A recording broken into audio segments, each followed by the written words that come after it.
नमस्कार दोस्तों, आज की कहानी है स्त्री का घर। तुम्हें कितनी बार बताया है मेरे तैयार होने से पहले मेरा नाश्ता तैयार हो जाना चाहिए। शादी के 25 सालों बाद भी मुझे क्यों बार बार एक ही बात बतानी पड़ती है। रूबी, तुम्हें क्या है, तुम तो आराम से घर पर रहोगे, मुझे काम पर जाना पड़ता है। तुम हो कि हमेशा बेवकूफ़ हो जैसी हरकत करती हो। अगर तुम यह जानबूझकर करती हो तो याद रखना, मुझसे बुरा कोई नहीं होगा। आज भी राहुल का पारा चढ़ा हुआ था। इन कटु शब्दों में अपना गुस्सा उतारते हुए, गीला तौलिया कुर्सी पर फेंकते हुए राहुल गुस्से से रूबी की तरफ देखने लगा। रूबी के लिए राहुल का यह बेवजह गुस्सा कोई नई बात नहीं थी। वह महीने में 3-4 बार ऐसे ही रूबी पर बरस पड़ता था। पहले पहले रूबी उसका विरोध किया करती थी, लेकिन जब कई सालों तक राहुल में कोई बदलाव नहीं दिखा तो रूबी ने खुद को ही बदल दिया। अब राहुल के कुछ भी कहने से रूबी को कोई फर्क नहीं पड़ता था। राहुल की हर बात चुपचाप सिर नीचे झुकाए सुन लेती थी। शादी के 5 साल तक रूबी ने पूरी कोशिश की थी कि राहुल को बदला जाए, लेकिन फालतू का गुस्सा करना और बाद में रूबी को भला बुरा कहना, यह मानो जैसे उसकी आदत बन गई थी। कोई भी वाद विवाद होता तो राहुल सीधा रूबी को बोल देता, अगर मैं तुम्हें अच्छा नहीं लगता तो क्यों नहीं चली जाती अपने मायके, क्यों रहती हो मेरे साथ। इतना सब कुछ होने के बावजूद रूबी राहुल के साथ रहती थी, क्योंकि उसे अपनी बेटी की फिक्र थी। अगर वह जाती भी तो कहाँ, अपने बूढ़े हो चुके माँ बाप को इस उम्र में परेशान करना वह नहीं चाहती थी। समाज और लोग क्या कहेंगे, यह भी तो उसे देखना था।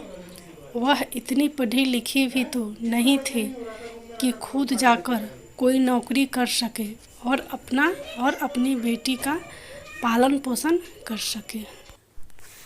रूबी को अब अपनी फिक्र नहीं थी, उसको फिक्र थी तो बस अपनी शादी लायक हो रही बेटी की। रूबी नहीं चाहती थी कि पति पत्नी के झगड़े की वजह से काव्या डिस्टर्ब हो।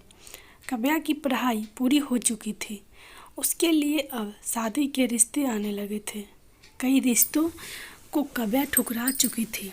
2-3 महीने बाद एक अच्छा रिश्ता आया। रिश्तेदारों और पहचान के लोगों ने भी लड़के के बहुत गुणगान किए थे। राहुल एक शाम अपनी बेटी के पास बैठकर उसे बताने लगा, काव्या बहुत अच्छा लड़का है, पढ़ा लिखा है, बड़ा घर है, बहुत अच्छी नौकरी है। ऐसे रिश्ते बार बार नहीं आते बेटा, इस बार मना मत करना।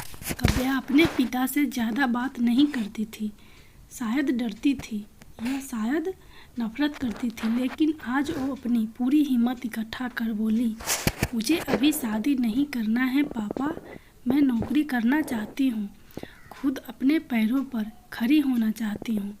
हाँ तो इसमें क्या बड़ी बात है, मैंने लड़के से बात की है, वह तुम्हें किसी बात के लिए नहीं रोकेगा, तुम शादी के बाद भी नौकरी कर सकती हो, वह तुम्हें नौकरी के लिए परमिशन दे देगा।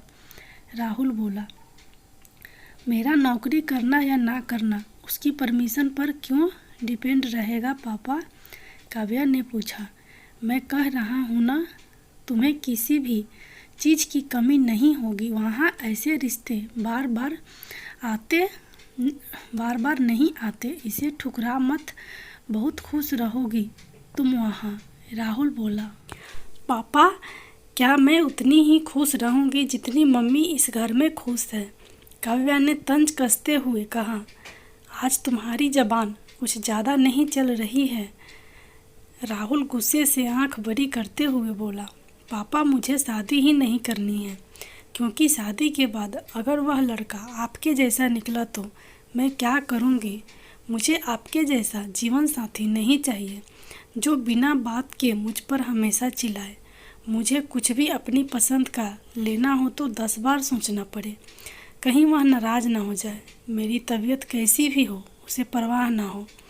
रोटी थोड़ी सी मोटी बन जाए तो घर सर पर उठा ले। उसकी चेक बुक ना मिले तो मैं ही दोस्त निकाले और हर छोटी मोटी बात पर मुझे मायके जाने के लिए कहे।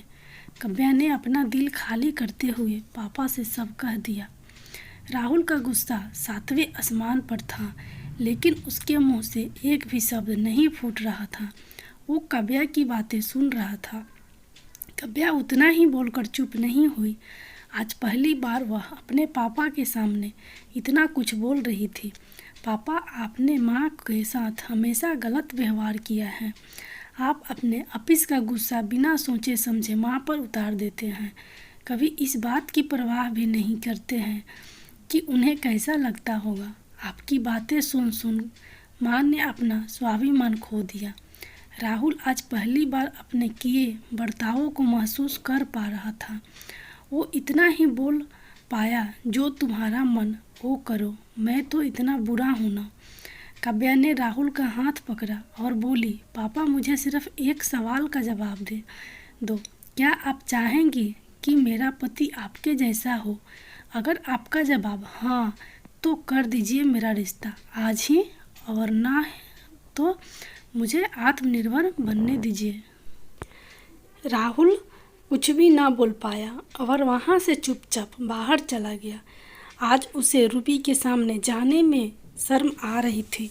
चलते चलते उसकी आंखों में आंसू बह रहे थे।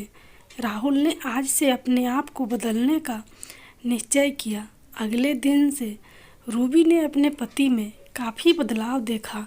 वह सोचने लगी कि जो हिम्मत काव्या ने दिखाई है, वह हिम्मत अगर मैं पहले ही दिखा देती तो शायद आज परिस्थिति कुछ और होती। अब काव्या पढ़ लिख कर अच्छी नौकरी करने लगी थी और 3 साल बाद उसके लिए एक अच्छा रिश्ता आया। और उसकी विदाई पर राहुल बोला, बेटा, तू हमेशा खुश रहेगी क्योंकि तेरा पति तेरे बाप जैसा नहीं है। राहुल की यह बात सुनकर रूबी काव्या की आंखों से आंसू बहने लगे। दोस्तों, हमारे समाज में औरतों को भले ही देवी का दर्जा दिया जाता है, लेकिन वह स्वतंत्रता नहीं दी जाती जो उन्हें देनी चाहिए। उन्हें बचपन से ही बताया जाता है कि वह पराया धन है। स्कूल से आने में देर हो जाए तो पिटाई मिलती है। मोबाइल पर बातें करते हुए दिख जाए या खिड़की से झांकते हुए दिख जाए तो शक किया जाता है। माँ बाप का घर तुम्हारा नहीं है, पति का घर ही तुम्हारा घर है। जीवन भर यह बातें बताकर उन्हें ससुराल भेज दिया जाता है और एक दिन किसी छोटे मोटे झगड़े में ससुराल वालों से उन्हें सुनना पड़ता है कि इस घर को छोड़ दो और मायके चली जाओ। अब आप ही बताओ दोस्तों, ऐसे स्त्रियों का सच्चा घर कौन सा है? आखिरकार वह किस घर को अपना घर कहे? दोस्तों, अगर आपको यह वीडियो पसंद आई हो तो हमारे चैनल को सब्सक्राइब करें एंड वीडियो को लाइक एंड शेयर ज़रूर करिएगा। धन्यवाद।